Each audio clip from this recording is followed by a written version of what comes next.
ವಕ್ಫ್ ತಿದ್ದುಪಡಿ ಕಾಯ್ದೆಯ ವಿರುದ್ಧ ಪಶ್ಚಿಮ ಬಂಗಾಳದಲ್ಲಿ ಹಿಂಸಾಚಾರ.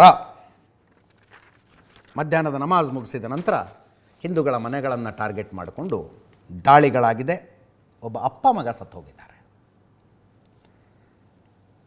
ವಕ್ಫ್ ತಿದ್ದುಪಡಿ ಮಸೂದೆ ಪಾಸ್ ಆಯಿತು, ರಾಷ್ಟ್ರಪತಿಗಳ ಅಂಕಿತ ಆದ ನಂತರ ಅದು ಕಾನೂನಾಗಿದೆ. ಈಗ ಇದನ್ನು ನಾವು ಯಾವ ಕಾರಣಕ್ಕೂ ಪಶ್ಚಿಮ ಬಂಗಾಳದಲ್ಲಿ ಜಾರಿಗೆ ತರೋದಿಲ್ಲ ಅಂತ ಮಮತಾ ಬ್ಯಾನರ್ಜಿ ಅವರು ಹೇಳಿ ಆಗಿದೆ. ಅಷ್ಟೆಲ್ಲ ಆದ ಮೇಲೆ ನಡೆದಿರುವ ಗಲಾಟೆ ಇದು. ಮುರ್ಷಿದಾಬಾದ್ನಲ್ಲಿ ಒಂದು ದೇವಸ್ಥಾನ ಸಂಪೂರ್ಣ ಭಸ್ಮ ಆಗಿದೆ. ಧುಲಿಯನ್ ಸ್ಟೈಲ್ ಬಜಾರ್ ಮಾರುಕಟ್ಟೆಗೆ ನುಗ್ಗಿ ವಸ್ತುಗಳನ್ನು ದರೋಡೆ ಮಾಡಲಾಗಿದೆ. ಬಸ್ಗಳು, ಲಾರಿಗಳು, ಬೈಕ್ಗಳು, ಪೊಲೀಸರ ವಾಹನಗಳಿಗೆ ಬೆಂಕಿ ಇಡಲಾಗಿದೆ. ಕಾಮಾಖ್ಯಪುರಿ ಎಕ್ಸ್ಪ್ರೆಸ್ ಟ್ರೈನನ್ನು ತಡೆದ್ರು. ಮೊದಲು ಕಂಡಲ್ಲಿ ವಾಹನಗಳಿಗೆ ಬೆಂಕಿ ಇಟ್ಟರು. 10 ಜನ ಪೊಲೀಸರಿಗೆ ಗಾಯ ಅನ್ನುವ ಸುದ್ದಿ ಬಂದಿದೆ. 120 ಗಲಭೆಕೋರರನ್ನು ಪೊಲೀಸರು ಬಂಧಿಸಿದಾರಂತೆ. ಸದ್ಯಕ್ಕೆ ಪರಿಸ್ಥಿತಿ ನಿಯಂತ್ರಣದಲ್ಲಿದ್ದಾರಂತೆ.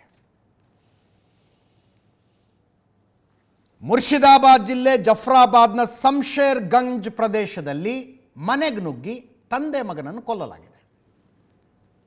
ಆ ನಂತರ ಮನೆಯನ್ನು ಲೂಟಿ ಮಾಡಿದ್ದಾರೆ. ಮನೆಯೊಳಗೆ 2 ಹೆಣ ಸಿಕ್ಕಿದ್ದಾವೆ. ಧುಲಿಯನ್ ಪ್ರದೇಶದಲ್ಲಿ ಒಬ್ಬನ ಮೇಲೆ ಫೈರಿಂಗ್ ಆಗಿದೆ.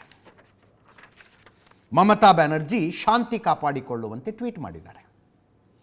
ಎಲ್ಲ ಧರ್ಮದ ಜನರಿಗೆ ನನ್ನ ಮನವಿ, ಶಾಂತವಾಗಿರಿ, ಸಂಯಮದಿಂದಿರಿ. ಧರ್ಮದ ಹೆಸರಿನಲ್ಲಿ ಯಾವುದೇ ಅನ್ಯಾಯದ ಮಾರ್ಗ ಅನುಸರಿಸಬೇಡಿ. ಪ್ರತಿಯೊಬ್ಬರ ಜೀವ ಅಮೂಲ್ಯ. ರಾಜಕೀಯಕ್ಕಾಗಿ ಗಲಭೆ ಪ್ರಚೋದಿಸಬೇಡಿ. ಗಲಭೆಗಳನ್ನು ಪ್ರಚೋದಿಸುವವರು ಸಮಾಜಕ್ಕೆ ಹಾನಿ ಮಾಡುತ್ತಿದ್ದಾರೆ. ನೆನಪಿಡಿ, ಮುಸ್ಲಿಮರು ಆಕ್ರೋಶಗೊಳ್ಳುವ ಕಾನೂನನ್ನು ನಾವು ಮಾಡಿಲ್ಲ ಅಂತ ಮಮತಾ ಬ್ಯಾನರ್ಜಿ ಅವರು ಟ್ವೀಟ್ ಇದು. ಸುವೇಂದು ಅಧಿಕಾರಿ, ಬಿಜೆಪಿ ನಾಯಕ, ಮುರ್ಷಿದಾಬಾದ್ ಗಲಭೆಯನ್ನು ತೀವ್ರವಾಗಿ ಖಂಡಿಸ್ತೀವಿ. ವಕ್ಫ್ ವಿರುದ್ಧ ಪ್ರತಿಭಟನಾಕಾರರ ವೇಷ ಧರಿಸಿ ಹಿಂಸಾಚಾರ ನಡೆಸಿದ್ರು. ಇದು ಪ್ರತಿಭಟನೆ ಕೃತ್ಯವಲ್ಲ, ಬದಲಾಗಿ ಪೂರ್ವಯೋಜಿತ ಹಿಂಸಾಚಾರ. ಜಿಹಾದಿ ಶಕ್ತಿಗಳಿಂದ ಪ್ರಜಾಪ್ರಭುತ್ವ ಆಡಳಿತದ ಮೇಲೆ ನಡೆದ ದಾಳಿ ಇದು. ಸಾರ್ವಜನಿಕ ಅಪಾರ ಆಸ್ತಿ ನಾಶ ಆಗಿದೆ. ಸರ್ಕಾರಿ ಅಧಿಕಾರಿಗಳಿಗೆ ಬೆದರಿಕೆ ಬಂದಿದೆ. ಮಮತಾ ಸರ್ಕಾರ ಪ್ರಚೋದಿಸ್ತಾ ಇದೆಯೋ ಅಥವಾ ಸಹಿಸಿಕೊಳ್ತಾ ಇದೆಯೋ? ರಾಜ್ಯ ಸರ್ಕಾರ ಅಸಮರ್ಥವಾಗಿದ್ದರೆ ಕೇಂದ್ರದ ಸಹಾಯ ಪಡೆದು ಈ ಗಲಭೆಗಳನ್ನು ನಿಯಂತ್ರಿಸಲಿ ಅಂತ ಸುಖಾಂತ್ ಮಜುಮ್ದಾರ್ ಕೇಂದ್ರ ಸಚಿವರು ಮಾತಾಡಿದ್ದಾರೆ. ಕೇಳಿಸ್ಕೊಳ್ಳಿ. Situation is grave. हालत बहुत ही खराब है। हिंदू महिलाओं के साथ बदसलूकी हो रही है। एक के बाद एक घर लूटे जा रहे हैं। जला दिए गए जो शाजीर मोड़, सूती, शमशेरगंज और उसके साथ साथ न्यू फराक्का में भी अभी शुरू हो चुका है। पुलिस चुपचाप हाथ में हाथ धरे बैठे हुए है। पुलिस कुछ नहीं कर रही है। Situation is grave. हालत बहुत ही खराब है। हिंदू महिला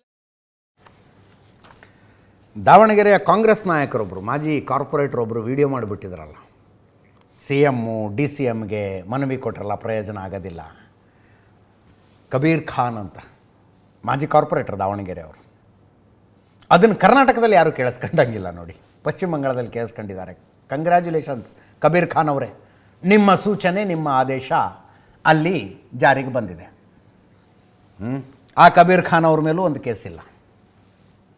ಅರೆಸ್ಟ್ ಮುಂದಿನ ಮಾತು ಬಿಡಿ, ಕೇಸ್ ಸಹಿತ ಇಲ್ಲ. ಅವ್ರು ಅದನ್ನೇ ಹೇಳಿದ್ರು, ಒಂದೊಂದು ಊರಿನಲ್ಲಿ ಒಂದು 8-10 ಹೆಣ ಬೀಳ್ಬೇಕು. ನುಗ್ಗಿ ಹೊಡೀರಿ ಅಂದರು. ನುಗ್ಗಿ ಹೊಡೀರಿ.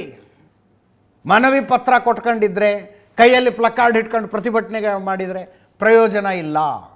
ವಕ್ಫ್ ಕಾನೂನನ್ನು ಹೆಂಗೆ ವಿರೋಧಿಸಬೇಕು ಅಂದರೆ ಒಂದು ಊರಲ್ಲಿ ಒಂದು 8-10 ಹೆಣ ಬೀಳ್ಬೇಕು ಅಂತಂದಿದ್ರು ಕಬೀರ್ ಖಾನ್ ಸಾಹೇಬರು.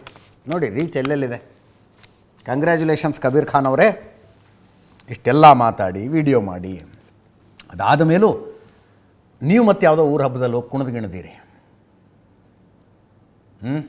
ನನ್ನ ಯಾರು ಏನು ಮಾಡ್ಕೋತಾರೆ ನೋಡಿ, ನಾನು ಹಿಂಗೆ ಇದ್ದೀನಿ ಅಂತ ನೀವು ಊರ ಹಬ್ಬದಲ್ಲಿ ಹೋಗಿ ಕುಣಿದ್ಗಿಣಿದೀರಿ. ಮತ್ತು ಅದೊಂದು ವಿಡಿಯೋ ಬಂದು ಅಂದರೆ ಪೊಲೀಸರ ಮೇಲೆ ನಂಬಿಕೆ ಹೋಗುತ್ತೆ ಅಂತ ಹೇಳ್ತಾ ಇದ್ದೀನಿ ಅಷ್ಟೇ. ಇವ್ರೇನು ಮಾಡ್ಕೋತಾರೆ ಪೊಲೀಸರು ಅಂತ ಜನ ಮಾತಾಡ್ಕೊಳ್ಳೋಕ್ಕೆ ಶುರು ಮಾಡ್ತಾರೆ. ಹಂಗೆ ಆಗಬಾರ್ದು ಅಂತ ನಾವು ಬಯಸ್ತೀವಿ. ಬಟ್ ಎಲ್ಲ ನಾವು ಬಯಸ್ದಂಗೆ ಆಗ್ಬೇಕಲ್ಲ. ಹಿಂಗೆ ನಡೀತಾ ಇದೆ ದೇಶದಲ್ಲಿ ಅಂತ ಹೇಳ್ತಾ